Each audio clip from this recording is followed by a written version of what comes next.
నమస్తే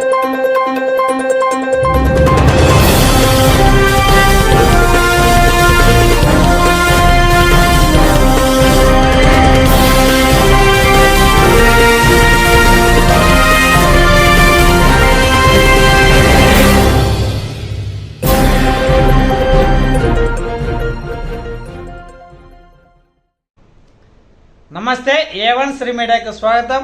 ప్రతి క్షణం సామాన్యుల పక్షం. నేటి వార్తా విశేషాలు. ఒక పెళ్లి చేయాలంటే బోలెడంత ఖర్చు పెట్టాలి.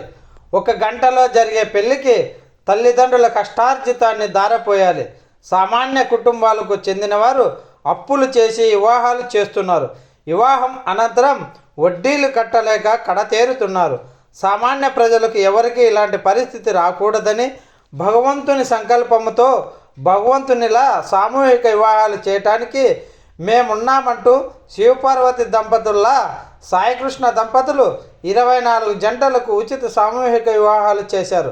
సాయికృష్ణ దంపతుల మానవత్వాన్ని మెచ్చి పుట్టపర్తి ఎమ్మెల్యే పల్లె సింధురెడ్డి, మాజీ మంత్రి పల్లె రఘునాథ్ రెడ్డి అభినందించారు.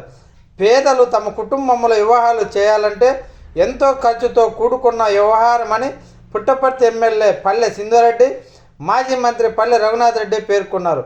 కొత్త చెరువు మండలం చెన్నకేశవపురంలో ఆదివారం నిర్వహించిన ఉచిత సామూహిక వివాహ మహోత్సవ కార్యక్రమానికి ఎమ్మెల్యే పల్లె సింధురెడ్డి, మాజీ మంత్రి పల్లె రఘునాథ్ రెడ్డి ముఖ్య అతిథులుగా హాజరయ్యారు. లక్ష్మీ చెన్నకేశవ స్వామి దేవస్థానంలో 24 జంటలకు ఉచిత సామూహిక వివాహ మహోత్సవాన్ని సాయి కృష్ణ దంపతుల ఆధ్వర్యంలో నిర్వహించారు.